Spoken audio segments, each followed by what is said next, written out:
drift, c'est une discipline du sport automobile qui vient du Japon, qui est née dans les années 80 et qui consiste à enchaîner les virages en dérapage. Alors au départ, dans la banlieue de Tokyo, les jeunes faisaient les couillons et ils se faisaient chasser par la police, ils allaient sur les collines et ils se sont rendus compte que finalement, dans les virages, en allant vite et en dérapant, c'était fun, ça marchait plutôt bien, le drift était né et ensuite ça s'est exporté sur différents continents, tous les continents même. Et il y a des championnats dans le monde entier maintenant. Donc c'est pas chronométré, c'est jugé, seul ou à deux, c'est les fameuses battles. C'est complexe et il y a beaucoup de choses à dire sur les règles, sur le jugement, sur la technique des voitures, mais on va développer, je pense. C'est-à-dire que la technologie est de plus en plus au service du sport automobile et du drift. Donc le drift n'étant pas chronométré, il est jugé sur un morceau de circuit, un enchaînement de virages, donc on ne fait pas le tour complet, on a une zone de départ, 3-4 virages et une zone d'arrivée. Les juges doivent déterminer la performance du pilote en fonction de sa vitesse de passage. Plus on drift vite, plus c'est difficile, plus on marque de points. Il y a aussi l'angle de dérapage. Quand on roule droit, angle 0, plus on met d'angle, plus on marque de points. Et ensuite, il y a la précision par rapport à certains repères qui sont sur la piste, ce que l'on appelle en drift les clipping points.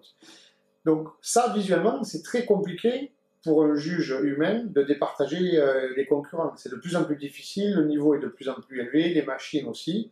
On utilise en France la télémétrie. C'est un boîtier que l'on place sur la voiture et qui va aider les juges à déterminer les performances des pilotes avec tous les critères que je viens d'expliquer.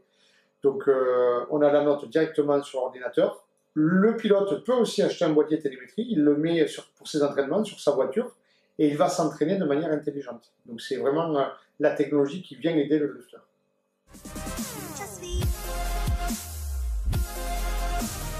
On veut tirer le drift vers le haut, tout en conservant l'esprit drift. L'esprit drift, c'est qu'on ne veut pas multiplier par 4 les coups. Ce drift, ce sport vient de la rue. Il y a des jeunes qui commencent, qui n'ont pas de moyens. Il faut préserver absolument les coûts si on veut continuer dans cette voie. Il faut vraiment que ça reste accessible. Et on le voit, ça fonctionne malgré l'intégration au sein de la fédération il y a 4 ans maintenant. Finalement, les coûts sont quasiment restés les mêmes. Les voitures, au niveau sécurité, ont légèrement évolué. Alors, les sièges baquets, les harnais. Mais le drift est resté le drift et ça ne coûte pas beaucoup plus cher. La licence coûte, je crois, 165 € à l'année. C'est la moins chère des licences, je crois, à la fédération. Pour débuter en drift, on n'est pas obligé d'avoir tout de suite la combinaison, etc. Il y a la catégorie loisirs. Donc je t'ai vu arriver aujourd'hui avec une Mazda RX-8 qui peut concourir dans la catégorie loisirs, puisque c'est une propulsion. Il te suffit d'avoir des vêtements longs, pantalons, suite, un casque aux normes CE, casque de scooter, ça peut le faire. Tu peux prendre aussi une licence à l'épreuve. Si tu fais qu'une seule épreuve à l'année, tu ne prends pas une licence annuelle à 165 €. Tu t'inscris, prochaine course, Croix en Terre Noire, 45 € je crois, le titre de participation à l'épreuve, quelques pneus, un peu d'essence. 200 € l'inscription au championnat de France de drift, et tu peux concourir, tu viens avec nous, tu vas t'amuser. Ça, c'est pour la catégorie loisirs. Catégorie pro-élite, il faut avoir des véhicules qui correspondent à la réglementation qui te permet de faire des battles, c'est-à-dire de rouler à deux, l'un contre l'autre. Donc là, il faut plus de sécurité parce qu'il y a plus de danger. On ne fait pas de battle en loisir. En pro-élite, il faut l'arceau, le baquet, harnais, la combinaison, les gants, la cagoule, des éléments de sécurité basiques comme le coupe-circuit, l'extincteur manuel, l'anneau de remorquage qui est important. Et là, tu peux concourir.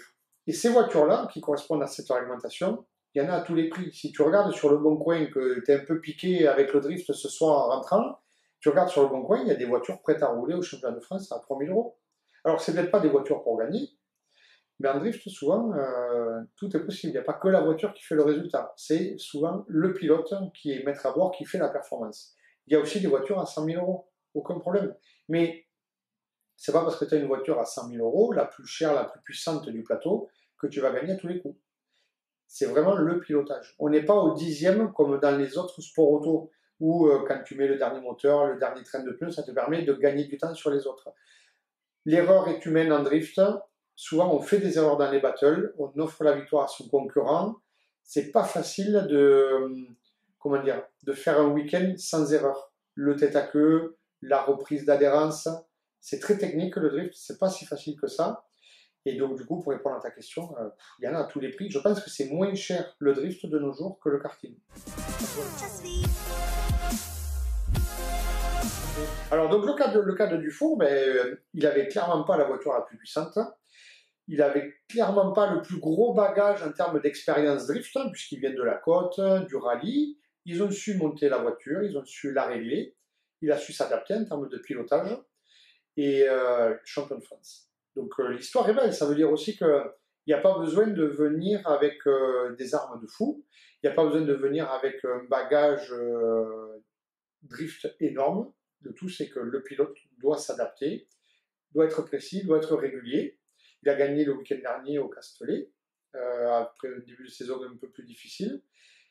Mais non, c'est bien, c'est ça qui est intéressant en drift, c'est que c'est bien sûr qu'il y a de la course à l'armement, on va pas se voiler la face, tout le monde veut la plus belle voiture, la plus grosse, le plus beau camion, le plus beau paddock, bien sûr, mais ça ne justifie pas pour l'instant forcément d'un résultat.